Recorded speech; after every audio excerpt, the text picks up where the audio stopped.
What up, Dokkaners? Global received the data download for the upcoming Part EX content. We still don't have the thank you rewards that JP received, but don't worry, global players, we will eventually get this. By the time you're watching this, you might already have it. My guess is that they are going to be giving the global side the rewards when the new celebration begins, which is just a handful of hours from me posting this video. So don't worry, global players, we will get it. I mean, you can call it a global shaft, but at the end of the day, we are still going to be getting the same rewards. Why it's taking longer, I don't know. The only thing that I could think of is that they were so spooked by their recent screw up by leaking Super Gogeta that maybe they've implemented new protocols, new fail safes that run extra checks, and it just takes longer overall. I don't know. I have no idea. So if you have any theories as to why they're taking so long these days, feel free to share in the comments. But global will eventually get 30 stones, all of these different things, 20 keys, 20 keys, 20 keys, 30 free tickets, 100 10th anniversary coins, 10 Hercule statues, 9 turtle shells of each type, 3 Grand Kais of each type, and a cool new wallpaper. JP players already have this. It's basically just like a slideshow or like an ongoing, what do you call this, carousel of Goku pictures. This is the most animated and the most lively wallpaper we have had so far. I hope that they continue this tradition. Me personally, wallpapers are cool and all, but they tend to get very stale after like the first 5 minutes of looking at it. It just feels like the main menu is motionless. It's lifeless, even though there's some cool art there. I would rather it be moving and having some sort of animation that's going on, which is why I tend to still gravitate towards the wheel, because the wheel is interactive, it's interesting. You know, you can constantly fidget with it if you want. I hope that eventually not only they do animated wallpapers, they also make some like interactive ones where if you're, I don't know, maybe this might be a little too far. If you like, you know, tap on Goku's face for a couple of times, he'll say something, you know? That might be pretty cool. Anyway, that's it for the thank you rewards. Global players, we will get it. But just as predicted, this actually ended up dropping 3 days before the end of the original anniversary end date. Of course, with Part EX now, this has been extended by 12 days, but I was right. I'm not usually right about this sort of thing. So that's cool. Now let's talk about whatever else is going on in the database. I looked at the missions on the global side. Nothing new is here. Everything is the same. We've already reviewed all the boss data in the JP data download video. We've got the support medal missions. We've got red zone and all that stuff. Nothing new is in here.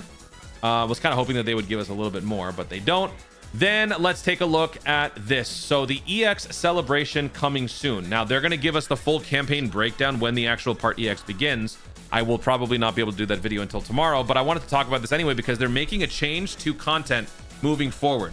So let's go ahead and read through this. EX part, Super Saiyan 3 Vegeta Daima will show up in the Dokkan Festival. Once again, a reminder, this is not necessarily a banner you have to summon on, just by virtue of it being an intermediary celebration between the major flagship 10-year anniversary and Saiyan Day and other marquee celebrations. This is not considered a marquee celebration, even though it's got the 10th anniversary name attached to it. Make no mistake, people, this is a pity summon, and this is a non-marquee celebration. That is the whole reason why they are giving you pity.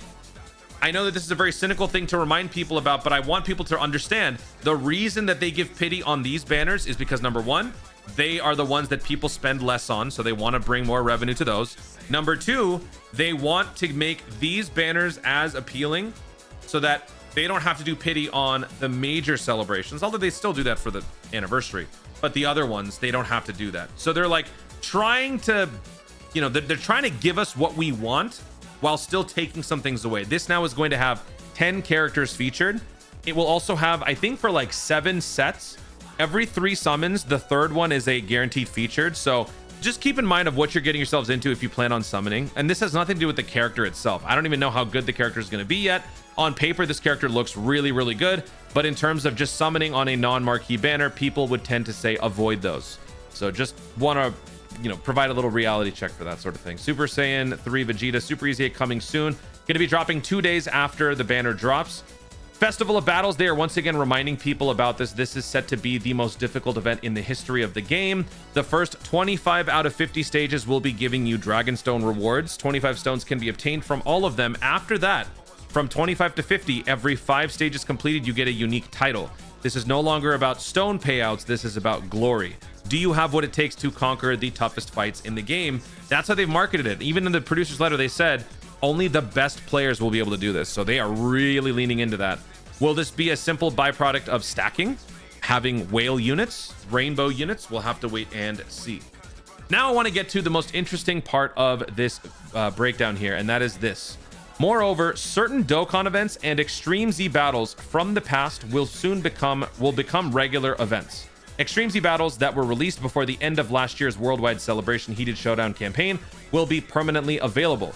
Those that were released after the Worldwide Celebration Heated Showdown campaign are scheduled to become regular events in the future.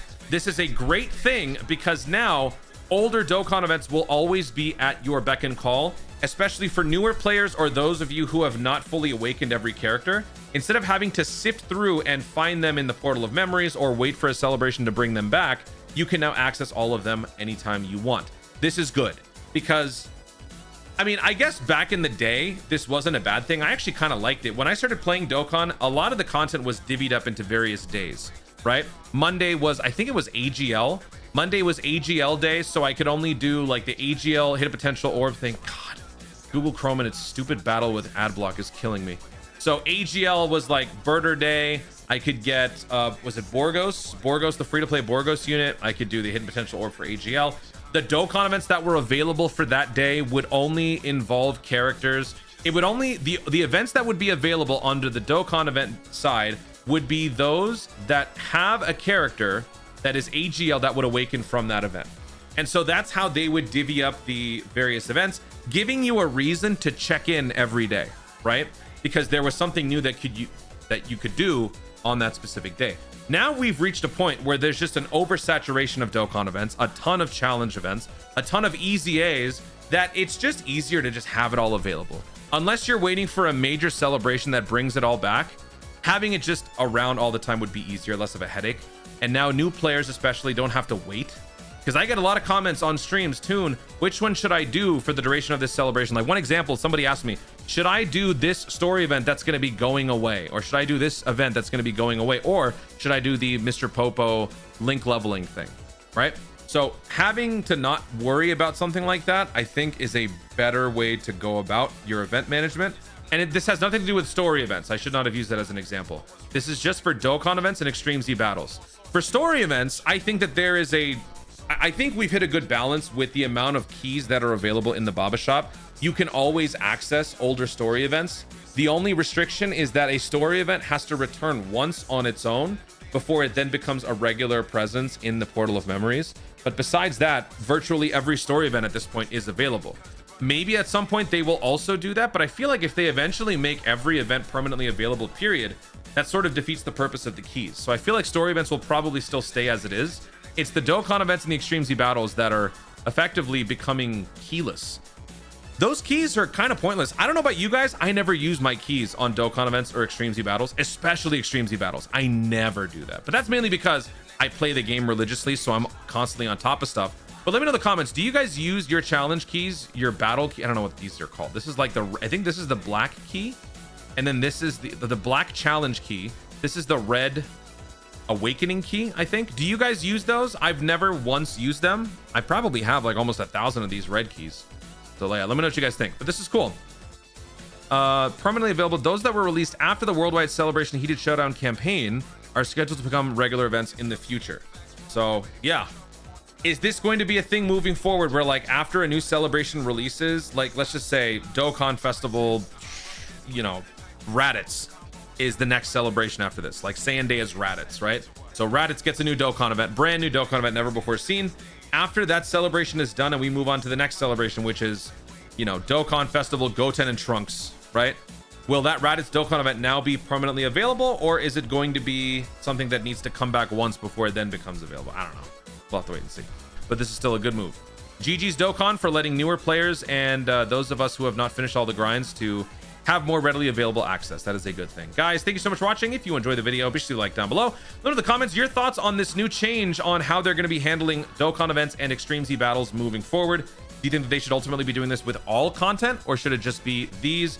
Do you guys use those Portal of Memory keys that frequently? If so, which key do you use the most?